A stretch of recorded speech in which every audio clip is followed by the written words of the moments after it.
यह सवाल अगर बोलते हैं तो इसका मतलब जस्टिफाई कर रहे हैं। भाई अपने पैमाने से जस्टिफाई आप कर रहे हैं। भाई वो आज हमको जो आवास मिला हुआ है, तो इतना बड़ा घर तो हमको गांव में भी नहीं है, अपने शहर में भी नहीं है। अब बताइए, लालू जी के पास है, अरे 1 बीघा जमीन न था वहाँ जी फुलबरिया में, आज है 9 बीघा, 43 बीघा है पटना में, 25 बीघा है मुजफ्फरपुर में, औरंगाबाद में, दिल्ली में, कहाँ जहाँ मर्जी करे वहाँ रहिए।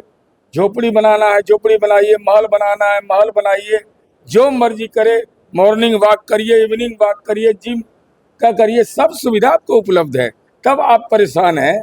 हमको बड़ा चिंता होती है कि भूमिहीन लोग की चिंता करते तो बात समझ में आती है। राजद के जो कार्यकर्ता भूमिहीन हैं, जो गरीब कार्यकर्ता है, उनकी चिंता तो आपने कभी किया नहीं।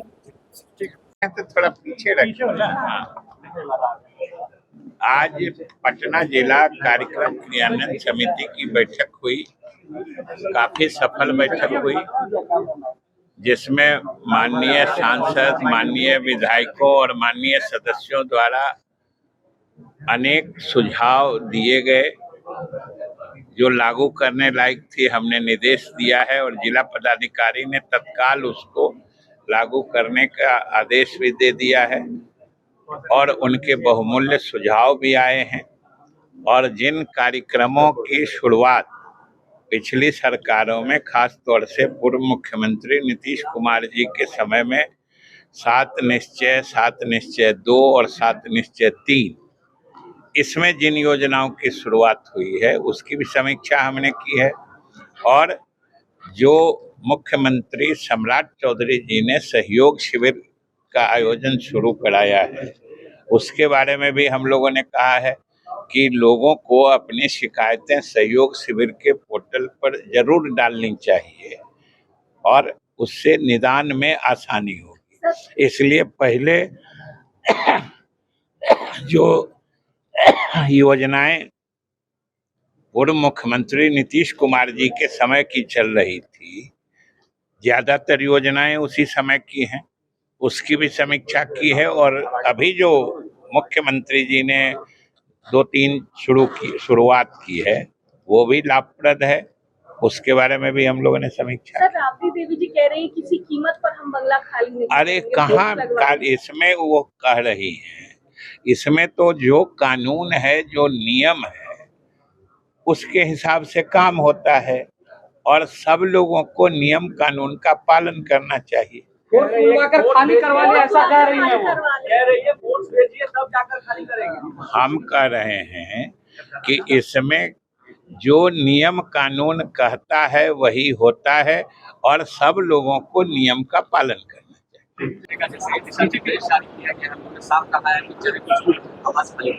देखिए, ये लालू राबड़ी जी के समय का जो सरकार था वो गुंडा राज, आतंक राज, जंगल राज के प्रतीक वाली यह सरकार नहीं है।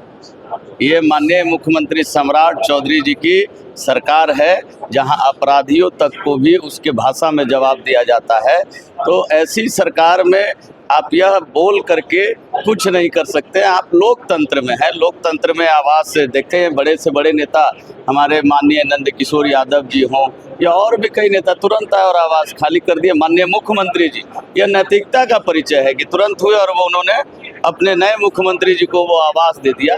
लेकिन इन लोग तो गुंडा राज के प्रतीक हैं, तो ये अपनी भाषा भी वैसे ही बोलते हैं। लेकिन यह प्रक्रिया वैधानिक है और उसके प्रक्रिया में उनको आना ही पड़ेगा। शासन है, प्रशासन है, वो अपने तरीके से उनसे निपटेगा। माननीय लालू प्रसाद जी कल ही सिंगापुर गए हैं। पूर्व मुख्यमंत्री को मकान अलॉट किया जाता है, उस पर से विपक्ष की नेता है और उसके बावजूद वो मकान खाली कराया जा रहा है। आपके पास अगर स्टॉक नहीं रहता है, तब एक बात था, वो जो 39 नंबर अलॉट हुआ वो मंत्री जी को भी दिया जा सकता है। एक बीमार अवस्था में जो आदमी इलाज करा रहा है, होम सिकनेस सबको हो जाता है, लेकिन मकान खाली कराना है, ये तो मतलब विपक्ष का रवैया एकदम निंदनीय है कि एक बुजुर्ग महिला, बुजुर्ग ओल्ड सीएम का मकान जबरदस्ती खाली कराने का आदेश दे रहा है। सरकार के लोग कह रहे हैं कि उनके पास काफी जमीनें हैं, महुआ बाग में भी अपना मकान है, फिर वहां जाके शिफ्ट क्यों नहीं?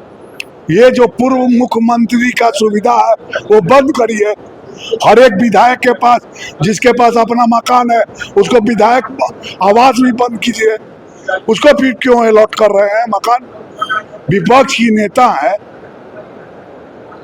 उनको ऐसे भी मंत्री वाला आवास आवंटित होता है हर एक विपक्ष के नेता को, तो वही 10 नंबर में क्या है?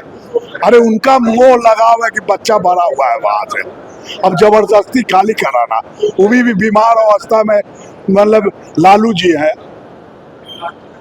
और ये बिहार में काम नहीं है, रोज क्राइम हो रहा है, उस पर ध्यान नहीं देना है।